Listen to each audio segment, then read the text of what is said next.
we were kids, he used to have, he had the coolest bike, we thought. Three-wheel bike. Now the new ones look And like unfortunately, that. stopped the camera abruptly. Tricycles, right? He had that longer. And So he would come back. way down there was multicolored building where this Mason lived, and it was also a funeral home. Multicolored building down that way. Hopefully I captured, maybe not. And then the Masonic Temple is still down that way as well. And then this is Karen's grandmother's house, which is a couple of doors down. It's still there today. Oh, good. That's the yes. Okay. And that's the oldest house still standing in the village. Wow. I can't remember when it was built though. Yeah. My dad was born there, and he was born in 24. And this was my dad's Chevrolet dealership. The Chevrolet dealership. He bought it in 1943 before he went overseas to World War II. But when he bought it, Yes. it was that much of it. Wow. Then later, after World War II, he purchased this part of it, and that became the service department. Okay? Wow. Now, the fire department tore down this whole front. Okay. What's on the back, the cement block part that Yeah. faces Pond Street, that still stands today. We put the addition on in about I think I might have 1963. saw that So already. part of the fire department is It's from our old dealership. Okay? Now, saw that. Fire part of department. the rest of the story was back in the horse and buggy day. Yes. I was told that this building here would house horses and buggies at night. Oh, and that people were is so spending the night. Yeah. I was told the same thing. Now, is that true? Or I mean, I'm you're sure it you was. know, okay. The way you're shaking. No. The way she was shaking her head, like, well, that was just a story. No, we No, heard no. this. We heard the same I mean, story. it makes sense. so, like I say, I know what you mean. I my get you. dad would have bought this. Well, he bought that much of it in July of '43 before he went overseas. So he would have done this. He got out of World War II and sometime in '45. So he would have bought this sometime in '45 or '46. Well, obviously, cars and trucks had been around for a few years at that point. So as far as horse and buggy goes, this probably sat empty Yeah. Yeah. for quite a while. Yeah. So Would be my Wow. yeah. guess. So your business was, or your dad's business was repair. We sold new Everything. Chevrolets, did parts sell- service. okay, so it was a new. The okay. body shop, Everything. which is, Alright. was back here, which Right. still stands. Okay. Good. And did this become part of my the showroom, or was it this way? Remember when the cars were? Well, actually, it was an L-shaped showroom. Okay. When Louis Sevner's, who my dad bought it from, way back then, behind both of these windows was showroom. When we had it, along this wall was offices. There was room for one car here.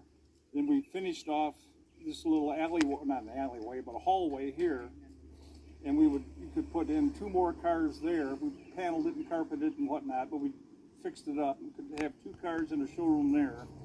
And then in the back of this would hold 2 to 3 more cars Oh, that's cool. for indoor showrooms. Well, So, along the whole parking lot, or the side of it, oh yeah, was it cars. And then this came over. Well, there's that one house that my dad used to rent before the house you guys lived in, Oh, that's before you get to South. amazing. Yeah. That's where the parking was. so And then, as we grew, we didn't have enough real estate here, so the vacant lot where they now have the beer tent that her grandma owned at the time, well, she wouldn't sell. Your grandma wouldn't sell it, and we wanted to rent it, lease it, or whatever. Yeah.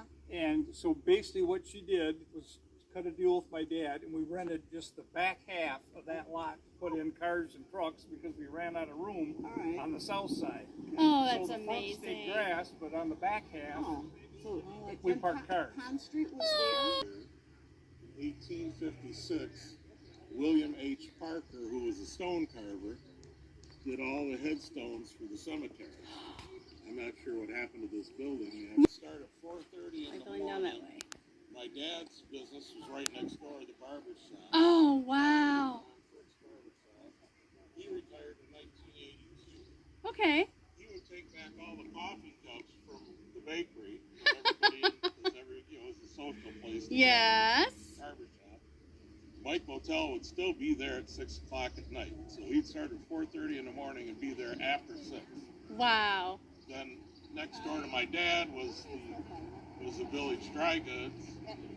And next door to that was a meat market. And next door to that was my grandmother's hardware store Wow. that she rebuilt after the fire.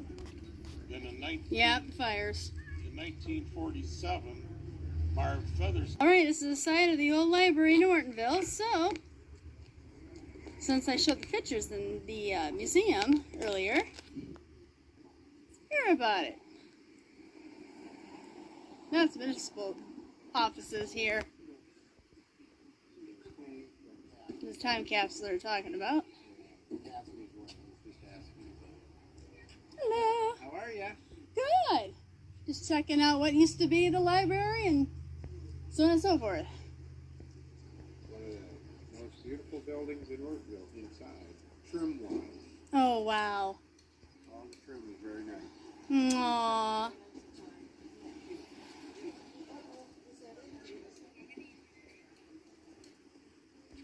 Yeah, and then they got that. Alrighty. Oh, Miss Heber. No? Just a second. Oh. Fabric. Okay, that's under. Okay, that's not related to this. I don't know who, but someone my sister had made. Okay. And it's owned by the Kratz now, but they kept it as Hamilton. Okay. And Hamilton's sold it to the Kratz. Okay. I think I heard about the Kratz already. Yep. Huh. And Mr. and Mrs. Hamilton lived in this house Oh, okay. and raised their 3 children there. Wow. And I grew up 2 houses down from 1930s, I think. Okay. And I have a picture of it. This is this building, and you can see by the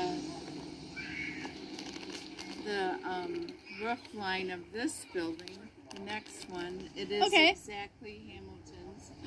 This is and Wow. my great-grandfather. He married his daughter.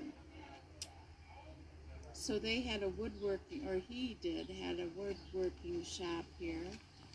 And somebody, Volney Cole, had a blacksmith shop here. And then Hamilton's bought it in 1935. Right. Wow, that's amazing. It is amazing. So this is the next building. Yeah. And this was a grocery store, and that isn't the one I have the information on. There it is. The building was built in the late 1800s and used as a grocery store for many years. The upper floor served as living quarters. John Waltz operated the store when it was part of the C.F. Smith grocery chain. But after that, there was a grocery store there. The Schmidts owned it, and that was in the 50s. Wow. Hi. They had a grocery store there. Okay. And they moved it into Tom's. You know where Tom's Market is? By I'm just a Harsey visitor Drive? to Ortonville. I have no idea. I'm still You know learning where about the your A&W town. is? I think so. Okay, right now, everybody, the actual narrative walking tours are done, so I'm going to do my own walk. This is one of the buildings Is he working for you?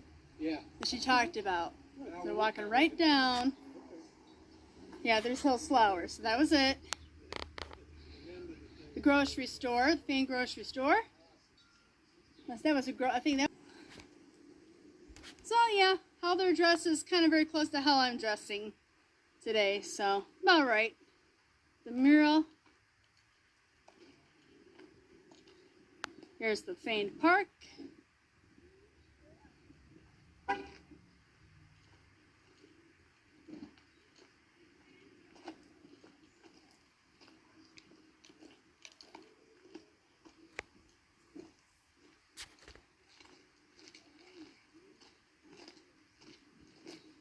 Filming there? Nice.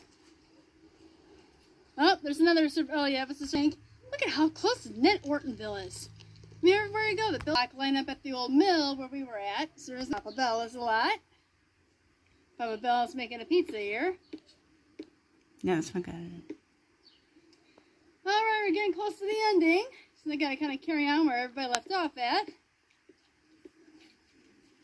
There's the market they talked about. Well, this was it.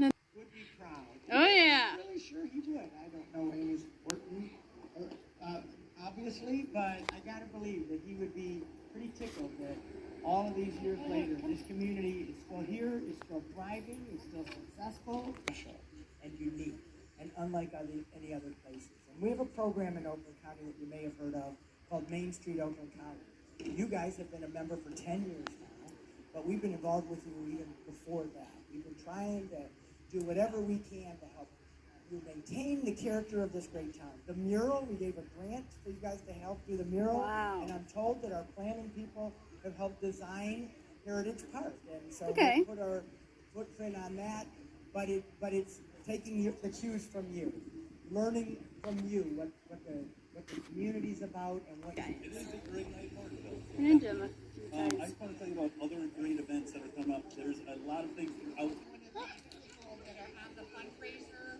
for You guys the saw her. different activities that we are having. And I just wanted to say a public thank you to these sponsors.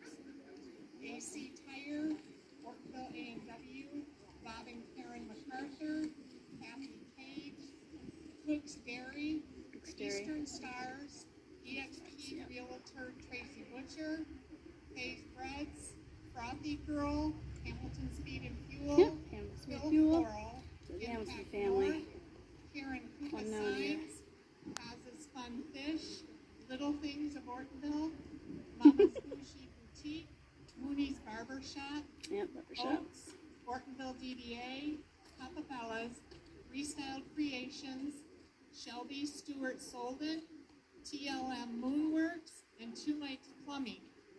We're going to be having raffles in The June. lady I met My name earlier. is Judy Miracle, and I'm representing Ortonville Community Historical Society. Yep. The 175th Committee created this essay contest to provide an opportunity for our youth to consider how times have changed since 1948. Wow.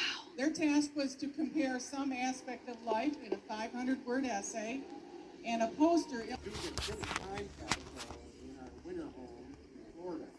And we thought it would be very cool right here. It's above ground, not below ground.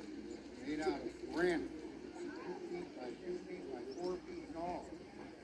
We're going to open it in 2073. Okay, so that's a time capsule. We were talking about. Hopefully the younger youth of Ortonville will open it and find out all the stuff that's in it. All the kids from the Brandon Elementary School, from kindergarten through 5th grade, have a card that they're all going to put in there. A 4x16 card that they can put anything they want. So the kids in school will have something to come back to. All the sponsors on the outside have a 8x10 envelope that they get to put 3/8 of an inch thick of stuff in it and to open it. And obviously you've all heard about the time capsule that was found. Fantasy Castle by the numbers. Here goes. Can you believe that exactly 25 years ago today, we completed and dedicated our playground on June 7th, 1998. Wow. The splinters, which we're not sure did helpful for all that length of time, is also to paint the trim, make any repairs needed. And first of all, how many were actually in Harvest Woods in